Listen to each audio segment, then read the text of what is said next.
Whatever it is, when you watch this, just make it apply. Oh man, I'm just here cooking dinner.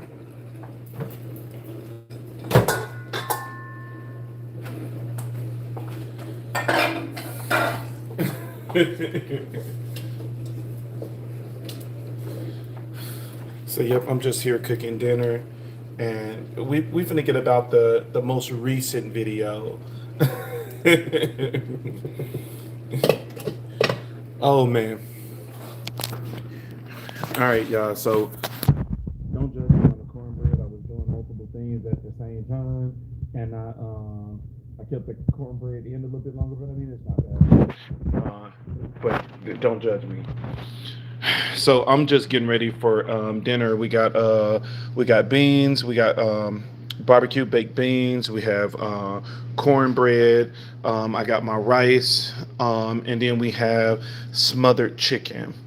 And so that's what we're having for dinner. And then I bought a cake for dessert. I let Elijah pick out the dessert. So we getting dinner ready. We are getting dinner ready. Ooh. Oh, that was so sweet of you. I hope everyone stays safe and is warm from the storm. Yeah, that was so sweet of you. That was very considerate because you know what? I didn't even think about that because I'm in Arizona and we're not going through anything. So yeah, that was so considerate and sweet of you, Destiny. That was really sweet.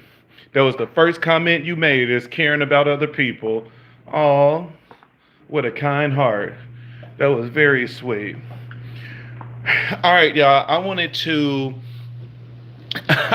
get into the last video because some of the women are going crazy, which I knew they were gonna go crazy over the concept of when I was talking about a friends with benefits. I kind of knew that majority of the women were gonna go crazy because they like what. Let me explain. Let me explain further.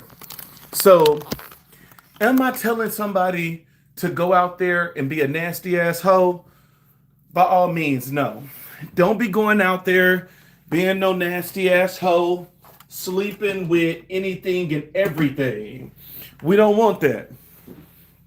You know, let's still believe in soul ties. You know what I'm saying?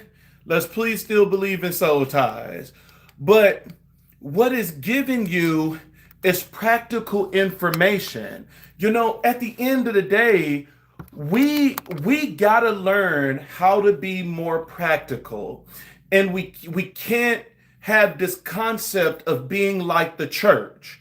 The church is always doing these heavy burdens on people, and they're telling them to do things that is just not in their power to do.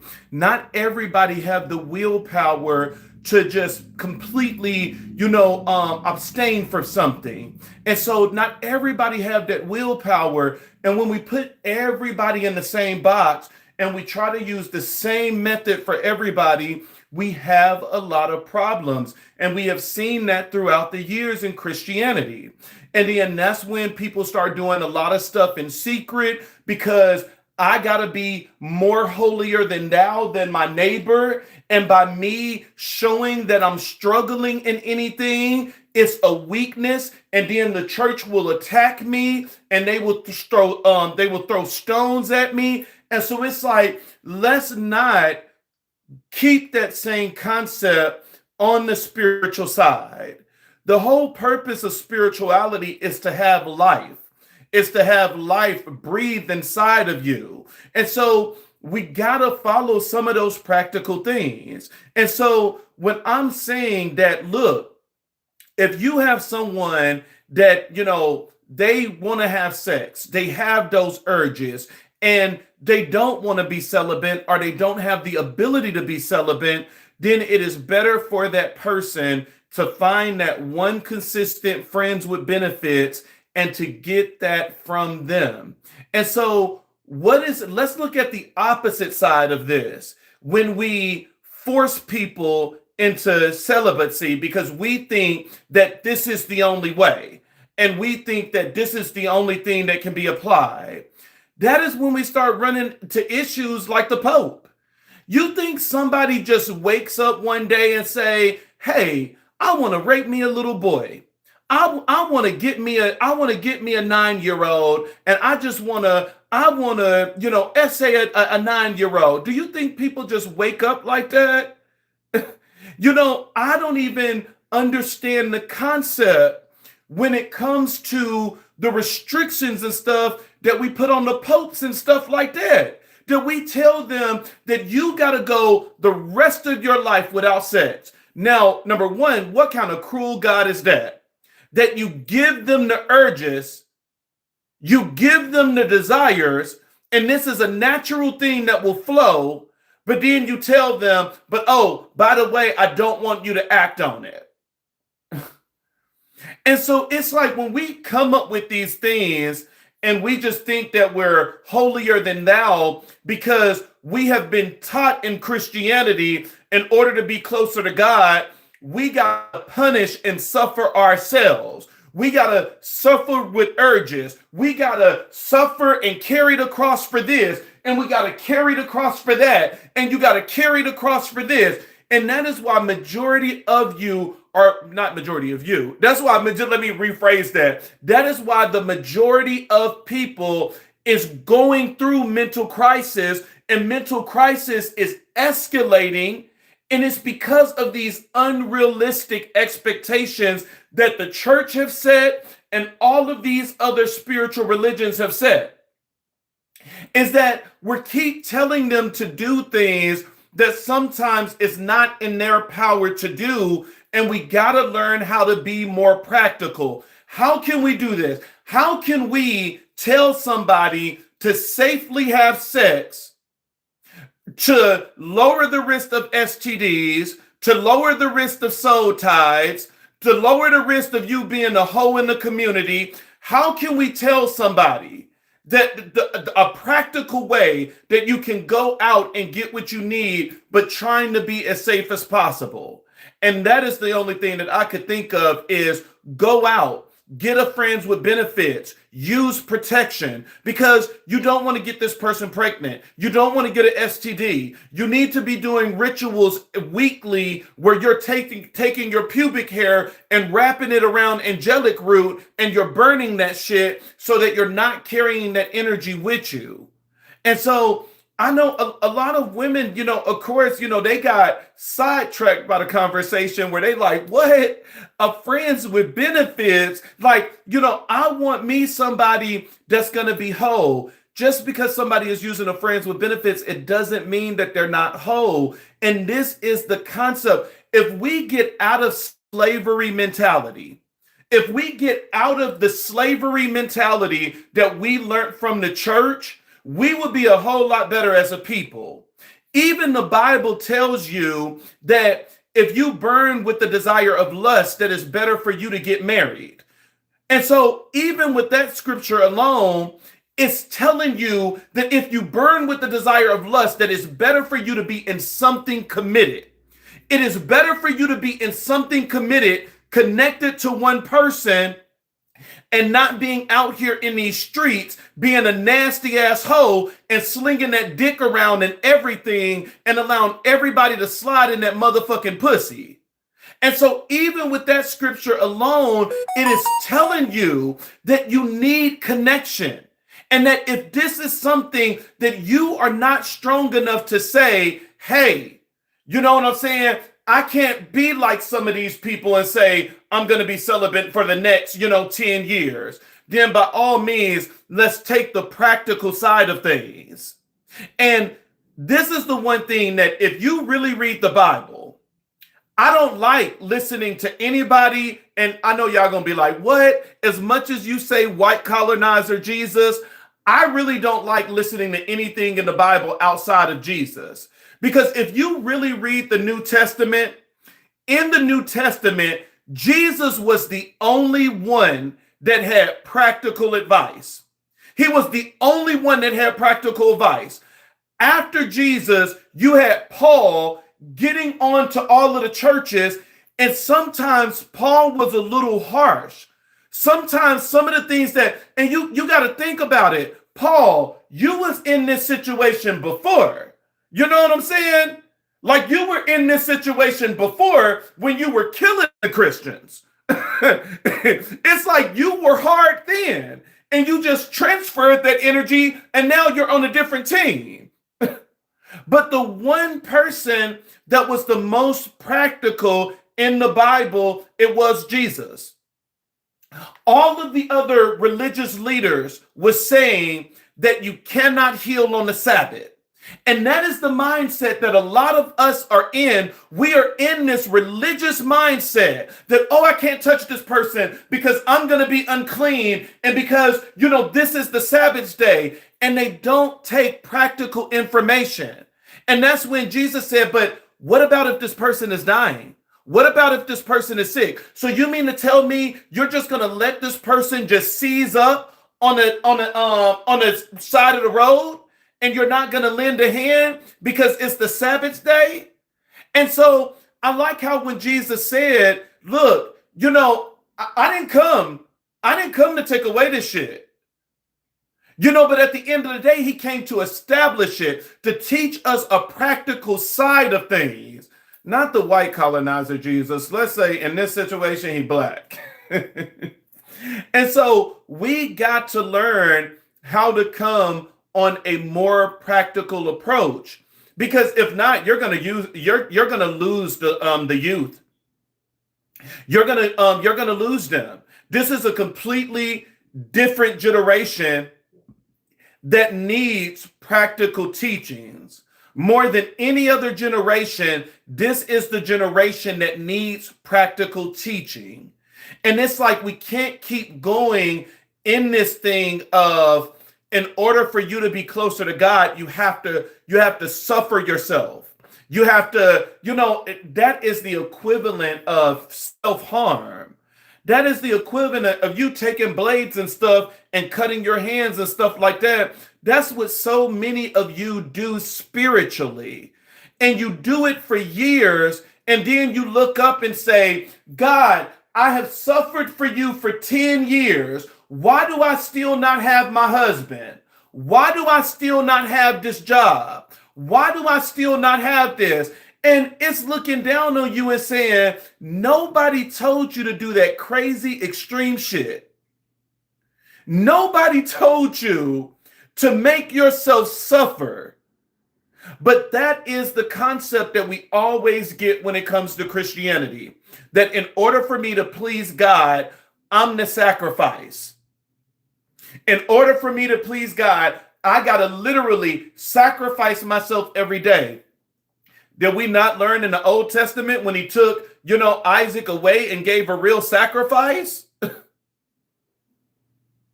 And so it's all about practical things. And we like to run to a lot of spiritual things when it's something that we don't believe in, and a lot of people, soul ties and stuff like that. Yes, soul ties and stuff is very important. You don't want to rub with everybody energy, but at the end of the day, the message never told you to go out there and sleep with 50 motherfuckers and have a train ran on you. That wasn't the message. The message is for you to find that consistent thing, because it helps with a lot of things. Majority of you suffer this entire time of wanting to have sex, but you don't have sex. You go to bed crying and lonely, and then by the time you have suppressed these natural things for so long, you have sacrificed so long that when it finally it comes out in the most extreme way. Now, all of a sudden, you're the person that's so desperate that you're sending somebody in Nigeria $100,000. You're the one that is, now all of a sudden it's so out of control because you have tried to suppress this thing for so long and keep denying yourself. You are the one that's sleeping with the person underage. You are the one that's getting caught in the sting operation where now you're sleeping with someone underage. I believe in practical knowledge. I believe in practical teachings. This was the same thing that, Look at what Dunny McClarkland is going through now. Look at what he's going through. I remember as a kid that the solution for him was to completely deny this desire that he had for men, and never gave him any solution to get rid of that. It was just saying you should be strong enough every single day to, basically self-harm yourself to get rid of this, that you will not think about another man. And now, years later, look where we're at. Clearly, this method don't work. Clearly, this method of pretending that something is not in us, clearly that don't work. We have seen it in almost every spiritual path. We have seen it in every religion. Clearly, this shit don't work. So let's come up with something a little bit more practical. Let's come up with something that you're not going to keep having these sleepless nights. Let's come up with something that you're not going to keep crying and begging for the same thing. Let's come up with something that we're not going to be in desperate energy. Let's come up with practical things that will save you from going into a mental health crisis. And so, ladies, I get it. You can say all day that, sex is different from women because of our chemistry and stuff like that. But the same thing apply to you. If you know you need to get that pussy banged out, flipped, reversed, punched, kicked, and then somebody putting their whole head and neck in there, then find that one person that's going to do that for you. And I want to say to, one of the comments that I commented on my page, don't think that I'm trying to be, rude or anything like that, but it's like, you got to understand the flow of this channel. The flow of this channel is not church. This is not church. I'm not here to condemn you. I'm not here to put you in hell. I'm not here to tell you unrealistic things that is never going to work. I'm not here to tell you that you need to abstain from all of this stuff and stay on your knees at home praying 24 hours and wait 10 to 15 years until this thing breaks. That's not my philosophy. That's not what this channel is about. This channel is about practical things. It's taking the practical route. There is no need for anybody to burn with a desire of lust or anything else when there are practical things you can do in order to help yourself out. There is no need for you screaming to the top of your lungs every single day, speaking in tongues and everything else, when you can easily set something up for yourself in a healthy way to get what you need practically, in a practical way. But we have always been taught, you suffer until white colonizer Jesus come back. You keep suffering until white colonizer Jesus come back. And that's what so many of you do. You suffer and you self-harm, you self-sabotage, you do all of these things to yourself that was never written. That God never said for you to do that. And the time you wasted, you cannot get back. We got to learn practical things. We got to learn these practical things, and we got to understand that there is not always going to be a white savior that's going to get us out of every little thing. Sometimes we got to be smart to use R or re in order to get us out and to manifest the things that we need.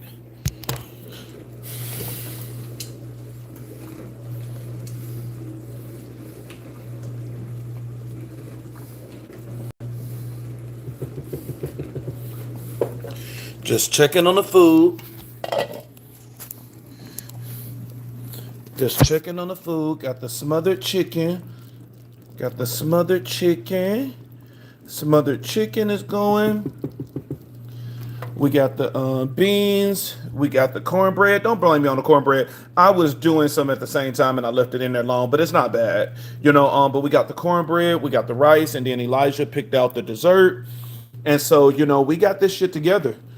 We got this shit together. We are about to have a good dinner and sit down and watch our show. But that was it. I wanted to do a live before, all the women attack me and say, why the fuck are you telling people to get a friends with benefit? Baby, I'm not that. Ooh, I don't want to name no names. I don't want to name no names to start a war. That was one of the things in my that was one of the things in my Ita. That was one of the things in my prophecy, because my path, it already talks about having a lot of haters. And that is one important thing, that if you don't do anything else, I want you to go through the crowning ceremony so that you can get your prophecy from every Orisha and you will understand your path. A lot of people think that the most important thing in this religion is the first ceremony when you receive your hand of Ifa. Everybody think that's the most important ceremony because you learn who your head Orisha is. That is when you learn that, for me, that Oya is my head Orisha. In that ceremony, you don't even learn who your opposite energy is. So if you get a female, your opposite energy is going to be a male. If you get a male, your opposite energy is going to be a female. So you don't even learn who your opposite energy is in that first ceremony. When you receive your hand of Ifa, you only you get your warriors. You get Ilegwa, Eshu, Ogun, and Ochosi, Orumula, and Osun. And you learn who your head Orisha is. And so you get your head Orisha. Now, it is the second ceremony, the crowning ceremony, where this is one where it says that you become priest. Listen, just because you do the crowning ceremony, it doesn't mean that even though technically you are a priest, it doesn't mean that you're going to walk into priesthood.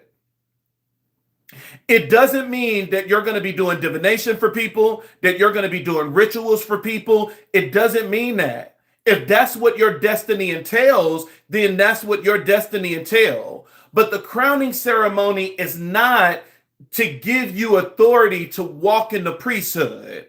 That's not what it's about. And so I don't want you to get in the mindset of, once you get your crowning ceremony, that you're going to be a priest, and you're like, but I don't want to be a priest. I don't want to teach people this. I don't want to do that. Well, baby, that's not what it's about. Yes, you are a priest, but that's not what it's about. Your crowning ceremony, the most important thing that you can learn in this religion, to me, is what your path is. When you understand, that is the most important thing. If I had to choose between learning who my head Orisha is or learning my path, which is telling me you are the reincarnation of this Orisha, you are walking this path that this Orisha did. If I had to choose between knowing who my head Orisha is and knowing what my path is, I will always choose my path over my head Orisha. I'll rather guess who my head Orisha is and work with all of them. Shit. But your path is the most important thing. Your path is the most important thing. Sometimes in your path, it will let you know there are certain places you can't stay. There are certain colors that you can't wear. Let me explain it, is for the people that is not familiar with it. Every Orisha has multiple paths. And so when people are doing the cowrie shells in order to do divination, every last one of those outcomes is connected to an Odu. And it is the same way with the Orisha's paths. Every last one of their paths is connected to an Odu. And in that Odu It will tell you who helped them along the way, what the problems was, how they solved the problems, what they stayed away from. And so it literally gives you the map. It gives you a cheat sheet of your life. It gives you all of that information by understanding who path you are walking and what Orisha you're literally incarnated as. And so once you understand that, that is the golden ticket to life. And so one of the key things about my path, it talks about me having a lot of haters, that people will hate me for no reason at all. People that I never met will hate me. And because of that, it is saying you want to watch conflict with other people. And so that is why I'm like, man, I wanted to say something, but I'm like, no, let me watch my mouth, because I don't need to start an unnecessary battle, because my path already told me not to do that. There's consequences to that. And so your path is the most important thing. And so I'm still going to tell you, I'm just not going to say the person's name that I'm thinking about, but you have a lot of spiritual leaders that give this advice.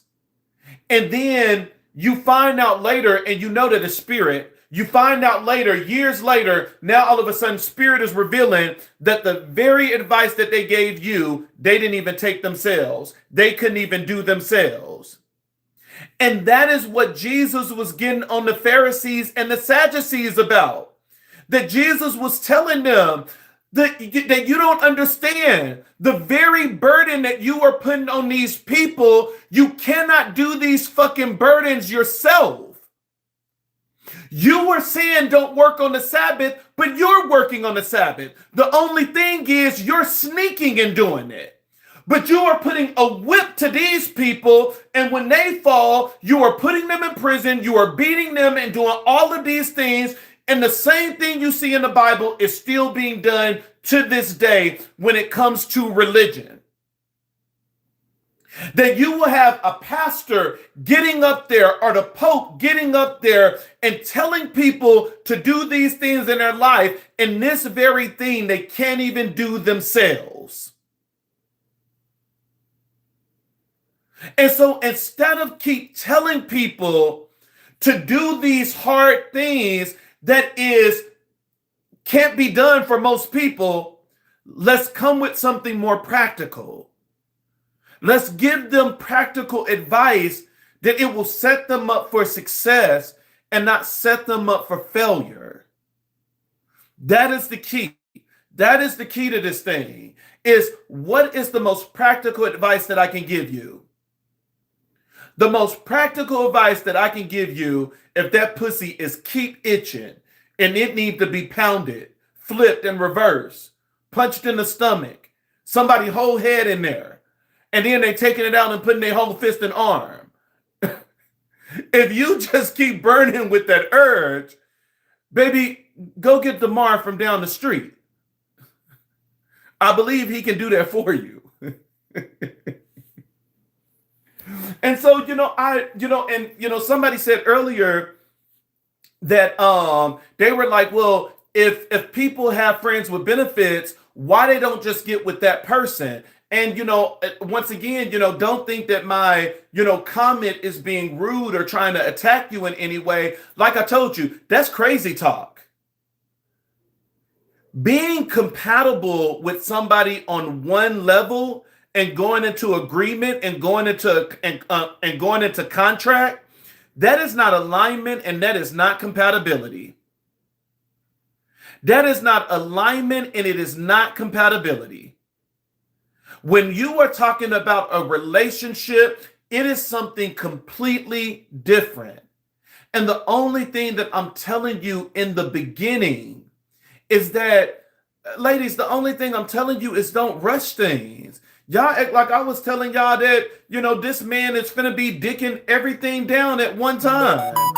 The only thing I'm literally telling you is don't rush it. Because, baby, Just like you got your friend with benefits, or if you choose not to get a friend with benefit and you just get a little vibrator going in there, just like you got that vibrator, just like you got those toys, this man is going to have something in order to satisfy his needs, that this nigga is not going crazy, that this person is not now being put in a compromising position, that he's just putting it in anything. And so with that, we should be able to understand that in the beginning, we have no right to tell the other person, put down your vibrator because I'm here. Put down your friends with benefits because I'm here. No, let it naturally get there.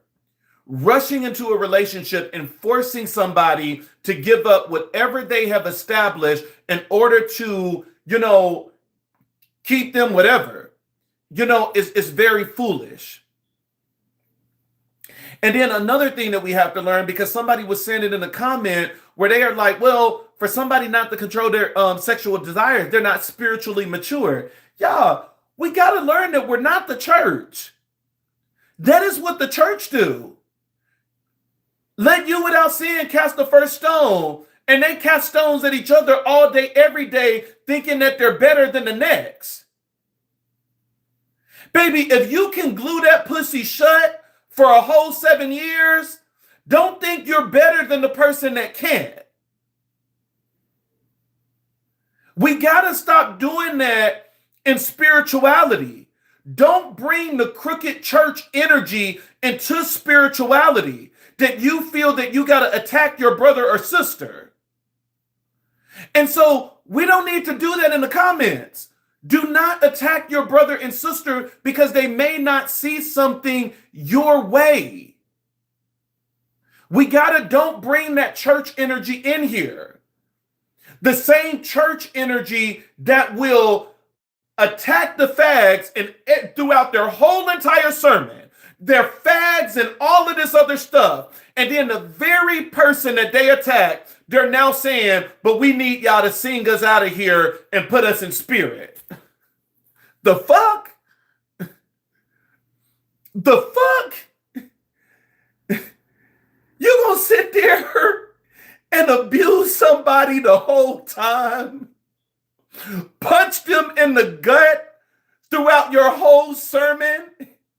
And then sit up and say, okay, I need y'all fags to stand up and, worship us out of here. Bitch, the hell with you and your goddamn mama. Fuck that bitch too. You gotta stop doing that. That is what they do in the body of Christ. Don't bring that energy. Don't bring that spirit into spirituality. In spirituality, we don't need that energy. Spirituality is all about life. Spirituality is all about us realizing that none of us is going to arrive. None of us is going to be perfect. But at the end of the day, we are making it through test after test after test after test, lesson after lesson after lesson after lesson, knowing that we are better than we were yesterday, but knowing that even in the future, we will never be perfect. We will never arrive. We are always students learning something new. We are always students learning something new. As soon as the Orishas tell you that you need to learn rituals and you need to learn how to say these, incantations and stuff like that, the next thing they'll tell you, oh, now since you got this down pat, now we need you to learn this. The fuck? You never arrive. You never arrive. It is always something new to learn. And so, let's not make it a big deal, y'all. At the end of the day, are there soul ties? Yes, there are soul ties, but there are ways to remove a soul tie. There are ways to cleanse yourself and remove yourself from a soul tie. To me, scaring somebody with a soul tie is only scary for the Christians that don't believe in rituals.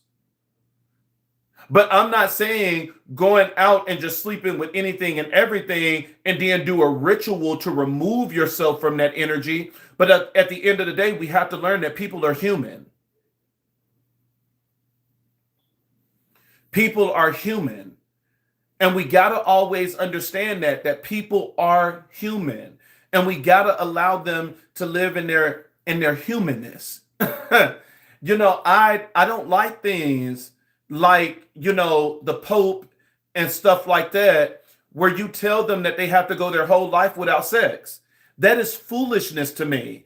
Even a little kid can sense that is off.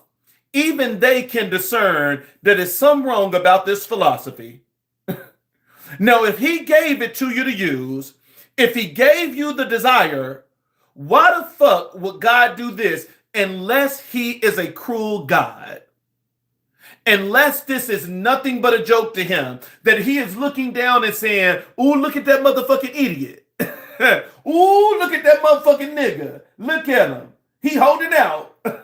That is the only way that it will make sense, is if it's a cruel God. But when we eliminate that there's not a cruel God, this is a loving God, then we have to take away all of these things that the church has implanted in our mind.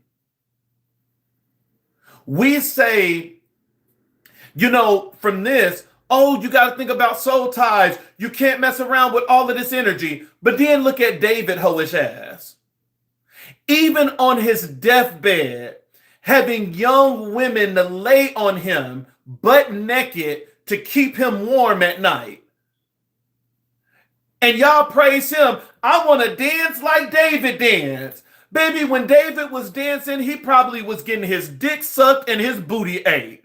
As much as that boy loves sex. So when you dancing, make sure somebody is down there giving you head. Y'all are, we praise these saints and stuff in the Bible. We praise these saints and stuff in the Bible. I'm going to dance like David danced. I'm going to sing like David sung.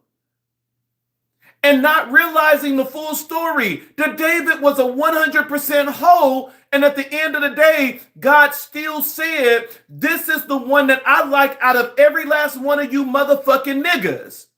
And so if you liked him out of every last one of us, out of all of these other people, then common sense is going to tell me, okay, sex must not be a sin like that. It can't be a sin like that. If you were saying that you like that motherfucker that just put his dick in Jonathan's mouth and then bent Jonathan over and fucked him in the ass, that's the David you like? No, look, hey, you got to read for yourself.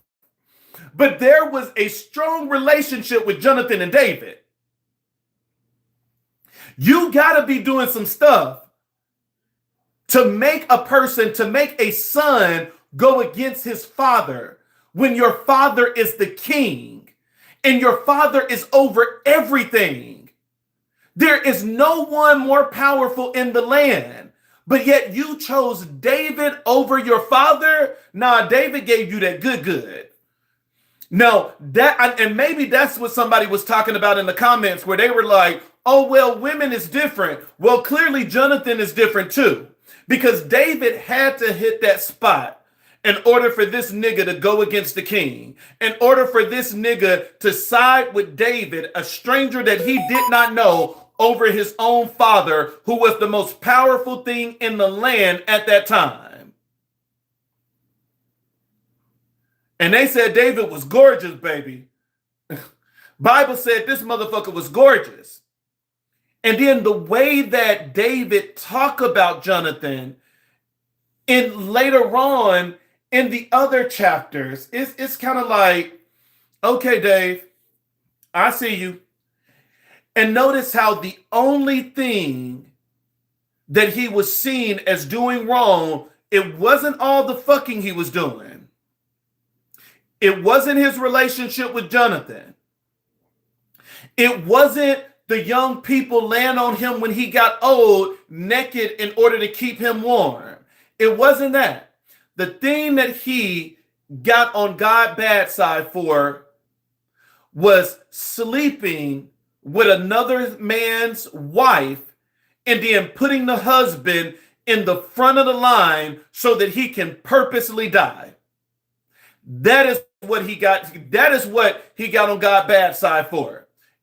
And even when God corrected him, God even said to him, I done gave you all these bitches.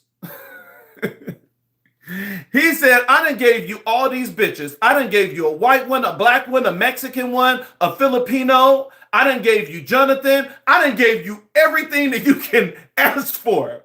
I done gave you all of it. And you mean to tell me that you could not stay away from this one thing that you were not supposed to touch? And then to hide your sin, you put this nigga in the front of the line in order to get killed? Come on, my nigga. Come on, my nigga.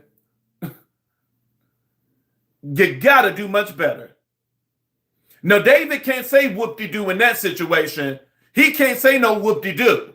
He like, damn, I fucked up. Damn, we fucked up. He looking down at his dick.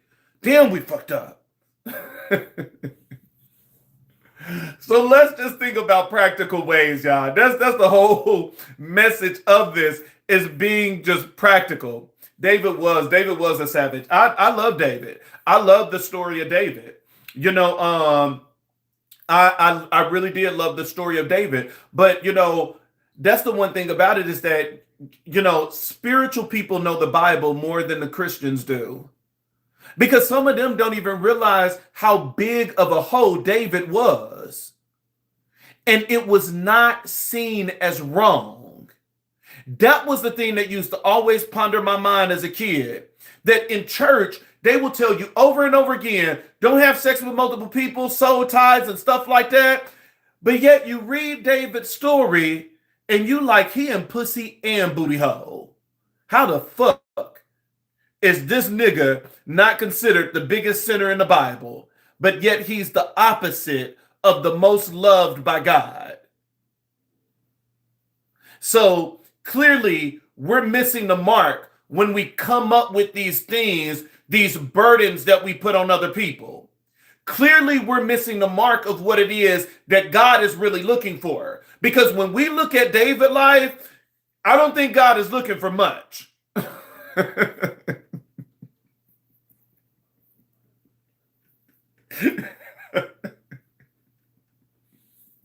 I mean, I'm just gonna be real with you. The church is making it seem like God is looking for this big thing, that he wants us to suffer, that he wants us to keep self-harming ourselves and everything else in order to get his approval and in order to get his love. But then you look at David's life and you like, did he not go to Sunday school? Was he not? Did this motherfucker not go to church? Because everything that David did in his life, we are taught that is wrong. But yet this motherfucker was the most loved by God. Somebody please make that make sense. Clearly we're missing the mark. And we've seen this even in the New Testament, where we still miss the mark. Where Jesus is like, we don't heal on the Sabbath for what? All because back in the Old Testament, it is saying we rest on the Sabbath day. And so now because you heard rest, you think that you're not supposed to do the good? It's like, what kind of shit is that? And so clearly we're missing the mark. And we have missed this mark for years. And even now we're still allowing the church to put things on us that is just not practical. Baby, it is just not practical. I remember that I was mentoring this boy. I'm not. I was about to slip up and say his name. I was mentoring this boy in my 20s, and it was the woman went to my church. Her son was having a lot of issues and stuff, and she asked me to mentor her son, and so I mentored him. And one day, she called me out of the blue, and she was like, "You gotta come to my house now. You gotta come to my house right now. You gotta come to my house now. He is just, he got a demon in him. He got the devil in him. And I need you to cast it out of him." And I'm thinking in my head, what did this dude do?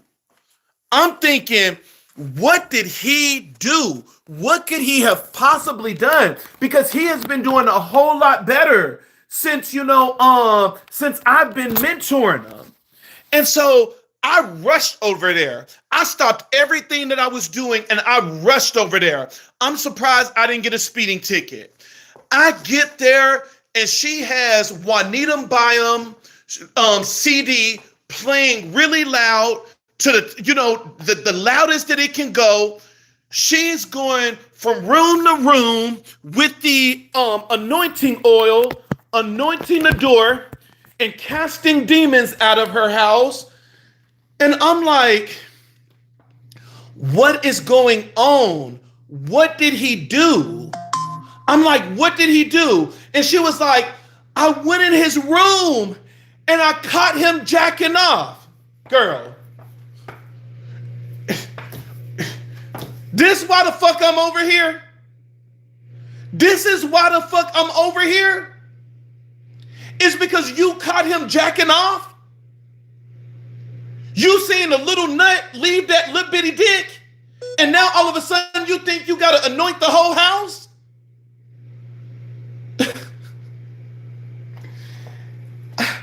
I'm like, are you for real? And like I told her, the most practical thing that we can do in this situation is you learning how to knock on his door before entering. It's not saying that he has grown to the point that he can lock his door. No, I'm not giving him permission to lock his door. But what I am saying is now, since you know that he is developing, now since you know that he is developing, that he is going through puberty, that he is becoming a man, and he is having these urges and not knowing what to do with them, at least give this boy some space. At least knock on his door and say, you don't even have to ask permission. You're just knocking on the door and say, hey, I'm coming in. Or knocking on the door and then go in. Because once you hear that knock, if that person is jacking off, they're going to hurry up and put their dick back in their pants. And now you don't have to worry about seeing it. But I'm like, all of this over this boy jacking off. And I want you guys to realize this.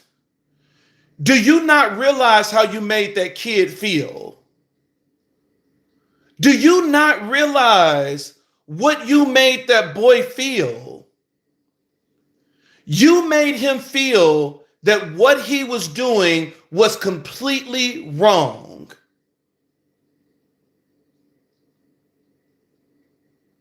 We put so much trauma in our kids because of religion. We put so much trauma in our kids because of religion. We gotta be more practical. We got to be more practical. I'm gonna, just like I was before being in HR, some of you guys don't know, I worked a lot with kids. And the one thing about me, I am a strong advocate, both on the HR side as well as when I was a therapist. I am a strong advocate. I am a very strong advocate, or technically life coach. I had the degree, but my degree is not in counseling. And so When I was working with kids, there was this one kid that I had in particular, and he was he was having sex with everybody. He was having sex with everybody. And he was having sex with the boys and he was having sex with the girls. He got it in. And already at this stage in his life, he ended up getting two STDs. I think it was like gonorrhea and chlamydia or something like that. Both of them was curable. And so now in his mind, he was thinking that everything is curable. And so you can talk to these kids all day about HIV and AIDS and all of this other stuff, but baby, that's not finna scare nobody if it haven't hit home yet. If they mama or daddy or something is not going through it, if they brothers is not going through it, that they can physically see it, if they're not going through it themselves, baby, you are talking in one ear and out the other ear. That motherfucker is not finna hear a thing that you're saying. They are not about to resonate with anything that you're saying. And so every single time when I would talk to him, I would always tell him, you know you can trust me. You know you can tell me anything. And whatever you tell me, I'm not going to repeat and tell them. And so he always felt comfortable and was like, oh, I had sex with this person today in the bathroom. I had sex with this person today in the library. I had sex with this person in the gym. And so I asked him, I was like, okay, when you're having sex, when you're having sex, what you say is sex, describe it to me. What is sex like to you? And he was like, well, the guy would, pull out his penis. I would put it in my mouth a little bit. And then, I would turn around and I would, put it up the butt. And I'm like, okay. And I'm like, so when he is in there and he's, keep going through the motion of going in and out, I told him, I was like, at some point, he's going to stop and something is going to come out. And I'm like, when that come out, is he still inside of you or is he outside of you that you can see what came out? And he was like, oh, it's inside of me when that stuff come out. And I was like, oh, fuck no. I was like, I'm giving you condoms. We are going to the store and I'm giving you condoms. If you run out of fucking condoms, call me and I'm going to give you some more. And I remember that the caseworker brought it up in court and brought it up in family court and said it in front of the judge that they was like, judge, Mr. Rashad ended up giving this 14-year-old boy condoms, promoting his negative behavior. And like I said, I am a strong advocate. I'm a very strong advocate. And I can say, and I looked at her and I was like, thanks, bitch, for trying to throw me under the bus. But I'm intelligent enough to explain myself. And like I told the judge, you have his history before him. This boy is out here sleeping with anything and everything. This boy is putting everybody dick in his mouth and in his booty. This boy has already on paper have had 2 STDs, and only by the grace of God, none of those things was permanent. And no matter what you are doing and no matter what you are saying, this boy is still having sex with multiple people. The most practical thing we can do now, because we know that he is not stopping, is to teach him how to protect himself. That is the only thing that we can do at this moment. He's not listening to us when we say you need to stop having sex. He's not listening to us when we are saying you need to understand your worth. These same people that are calling you faggot and gay is the same ones that's fucking you behind closed doors. He's not listening to that. And so the only thing we can do at this point is tell him, as soon as they try to put this in you, you need to tell them to put this on their dick or they're not about to enter. And so once the judge heard that, and once I advocated for the kid and he looked at the kid history, He said that, you know what? I side with you. I side with you. Even the 2 STDs that this boy got did not stop him from his activities. So now we got to be a little bit more practical. We can't keep saying this holier than thou thing and keep saying, oh my gosh, this boy shouldn't be doing this. Oh my gosh, we got to keep this boy away from all of these other boys. No matter where you put him, no matter where you place him, there is going to be somebody that he can mess around with. So clearly, that is not the answer. That is not the solution. And it's like, am I around here giving every teenager condoms? No. But when we know that they are in a position that they are not listening to us and they are out here doing it anyways, the best thing I can do is provide you with protection and listen to your story and give you counseling. Because the more you try to fight this person not having sex, the more they will push away from you. The more they will be rebellious to you.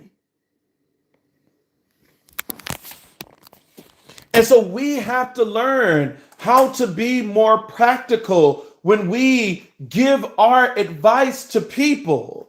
And it's like, yeah, I understand people's point of view. We don't want people with soul ties and everything else. But at the end of the day, it's just like what the Bible says. If you burn with the desire of lust, that is better for you to get married. I don't advocate just jumping and getting married to somebody just because you need to get a nut every day. But what that is telling me is that if you burn with the desire of lust, that it's better for you to get into some type of contract. It's better for you to get into some type of contract instead of us watching the news and then we're learning that, you done raped somebody on your way to Walmart. Lord forbid that you end up doing some to one of the kids in your home. This is why we give practical knowledge. Because when people burn and they suppress and they pretend like the issue is not there anymore, it can create mental health issues.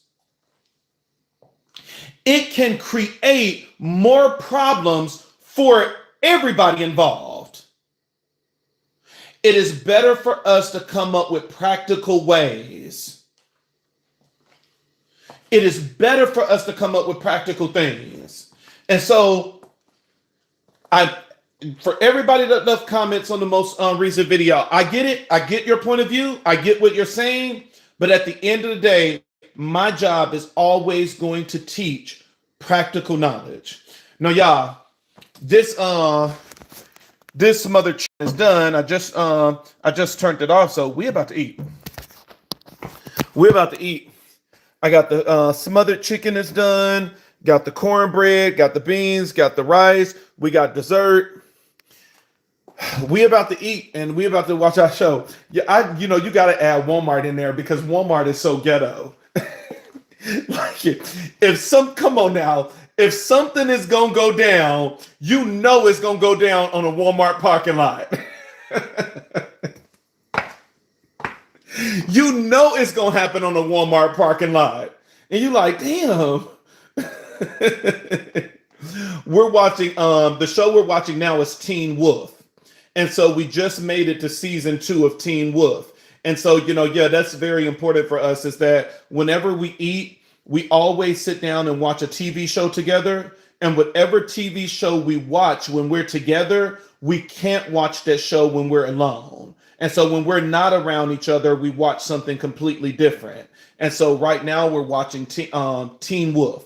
And so we just finished season 1 this morning when we ate breakfast before Elijah went to Taekwondo. And so now we're getting ready to start season 2 while eating dinner. So, all right, everybody, stay in positive energy, stay lifted up, and just Remember, everything is about being practical. We can't be so spiritual that we leave out and skip practical solutions. All right, y'all. None but love. I'm out.